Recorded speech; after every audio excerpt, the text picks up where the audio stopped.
Baik, Assalamualaikum warahmatullahi wabarakatuh. Saya Lutfia Kaila Balkis dari semester 2 kelas B. Di sini saya akan membuat tugas video untuk memenuhi tugas mata kuliah Hukum Tata Negara.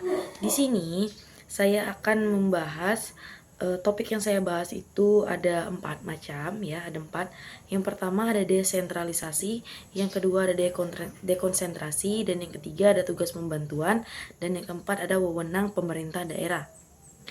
Untuk yang pertama itu ada desentralisasi. Apa sih desentralisasi itu?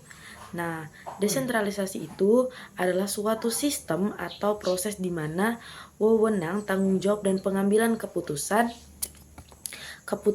tidak terpusat di satu lembaga saja atau individu saja, melainkan disebar ke berbagai unit atau tingkat pemerintahan pada jabatan, organisasi, atau komunitas yang tertentu itu ya.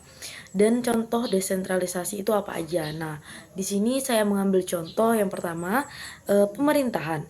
Di negara yang menganut sistem desentralisasi seperti Indonesia, pemerintah pusat mendelegasikannya sebagian kewenangan kepada pemerintah daerah, seperti pemerintah provinsi, kota, atau kabupaten. Misalnya, pemerintah daerah bisa mengatur pendidikan, kesehatan, dan infrastruktur lokal sesuai kebutuhan wilayahnya ya, wilayah daerah tersebut. Nah, yang kedua, di sini saya mengambil contoh desentralisasi itu tentang ekonomi atau keuangan negara. Dalam dunia kripto bersifat desentralisasi karena tidak dikendalikan oleh satu entitas pusat. Bitcoin misalnya tidak diatur oleh satu bank atau pemerintah, melainkan oleh jaringan pengguna global. Nah, keuntungan dari desentralisasi itu untuk meningkatkan efisiensi dan responsivitas karena keputusan diambil lebih dekat dengan masyarakat yang terdampak. Terus kedua, meningkatkan partisipasi masyarakat dalam pengambilan keputusan, mengurangi beban pemerintah pusat. Nah, lalu tantangan apa aja sih yang dilalui, yang diterima oleh kalau kita mengambil keputusan desentralisasi itu ya. Nah, ada potensi perbedaan standar layanan antar daerah, masalah koordinasi antar pusat dan daerah. Jadi kayak konfirmasi antara daerah pusat, pemerintah pusat, dan pemerintah daerah seperti itu. Nah, lalu resiko penyalahgunaan wewenang jika pengawasannya lemah. Jika diawasi dengan lemah dan tidak ketat, mungkin resikonya ada penyalahgunaan ya, penyalahgunaan jabatan seperti itu. Penyalahgunaan wewenang juga. Nah, yang kedua itu saya ada dekonsentrasi, topik yang saya bahas. Nah, dekonsentrasi ini adalah pelimpahan wewenang dari pemerintah pusat kepada pejabat di daerah yang merupakan bagian dari struktur pemerintah pusat itu sendiri, bukan kepada pemerintah daerah. Ciri-ciri dekonsentrasi yaitu wewenang tetap memilih pemerintah pusat, hanya pelaksanaannya dilimpahkan ke bawahnya di daerah. Yang kedua, itu pejabat di daerah tetap bertanggung jawab kepada pemerintah pusat, tidak ada otonomi daerah dalam hal ini. Nah, apa aja sih contoh dekonsentrasi?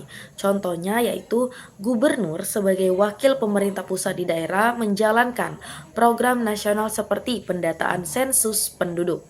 Kantor wilayah atau Kanwil, kementerian seperti Kanwil, Kementerian Hukum dan HAM di provinsi yang melaksanakan kebijakan pusat di tingkat daerah.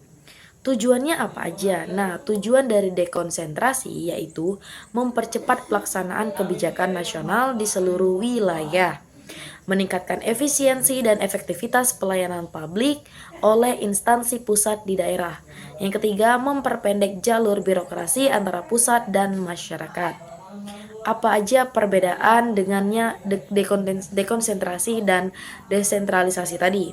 Nah, perbedaannya dalam aspek itu wewenang diberikan kepada pemerintah daerah, dilimpahkan kepada pejabat pusat di daerah. Otonomi daerah punya otonomi ya, daerah punya otonomi tidak. Hanya pelaksana kebijakan pusat, akuntabilitas kepada rakyat daerah kepada pemerintah pusat. Tugas pembantuan adalah Nah, yang ketiga itu saya ada tugas pembantuan. Nah, untuk tugas pembantuan, apa sih tugas pembantuan itu? Tugas pembantuan adalah pemerintah pusat kepada pemerintah daerah, seperti provinsi, kabupaten, atau kota, atau dari pemerintah daerah kepada desa, atau antar instansi pemerintah untuk melaksanakan urusan kepemerintahan tertentu yang menjadi kewenangan pemberi tugas. Dengan kewajiban melaporkan pelaksanaannya dan mempertanggungjawabkannya kepada pemberi tugas. Contoh tugas pembantuan itu yang pertama ada dari pemerintah pusat ke daerah. Penugasan pembangunan infrastruktur nasional seperti jalan negara yang melintasi beberapa daerah. Yang kedua dari daerah ke desa. Nah, dari daerah ke desa, pelaksanaan program bantuan sosial yang bersumber dari APBD itu kabupaten atau kota. Ciri-ciri tugas pembantuan yaitu bersifat penugasan bukan pendelegasian. Atau ada yang kedua, sumber anggaran bisa berasal dari pemberi tugas. Yang ketiga, pelaksana wajib membuat laporan dan pertanggungjawaban kepada pemberi tugas. Yang keempat, tidak disertai alih kewenangan hanya dengan pelaksanaannya saja. Lalu, yang keempat ada wewenang Pemda atau wewenang pemerintah daerah. Dasar hukumnya yaitu pada Undang-Undang Dasar 1945, Pasal 18 mengatur pembagian wilayah Indonesia dalam daerah provinsi, kabupaten, dan kota, yang masing-masing memiliki pemerintahan daerah. Yang kedua, dasar hukumnya Undang-Undang Nomor 23 Tahun 2014 tentang pemerintahan daerah mengatur tentang wewenang, tugas, dan kewajiban pemerintah daerah lainnya. Prinsip otonomi daerah, pemerintah daerah diberikan kewenangan otonom untuk mengatur dan mengurus urusan pemerintah berdasarkan asas desentralisasi, dekonsentrasi, dan tugas pembantuan. Lalu apa aja wewenang pemerintah daerah? Wewenang pemerintah daerah, provinsi, kabupaten, atau kota. Wewenangnya memiliki wewenang untuk membuat peraturan daerah atau perda, mengolah anggaran daerah atau APBD, anggaran daerah, bantuan daerah, mengurus urusan wajib dan pilihan seperti pendidikan, kesehatan, infrastruktur, perizinan usaha, lingkungan hidup, ketertiban umum, dan perlindungan masyarakat. Lalu ada batasan wewenang pemerintah daerah, tidak memiliki kewenangan dalam urusan politik luar negeri, pertahanan dan keamanan, justisi atau peradilan, moneter dan fiskal nasional, serta agama. Itu saja yang saya bahas mengenai topik desentralisasi, dekonsentrasi, tugas pembantuan, dan wewenang pemerintah daerah. Terima kasih sudah menonton video saya. Assalamualaikum warahmatullahi wabarakatuh.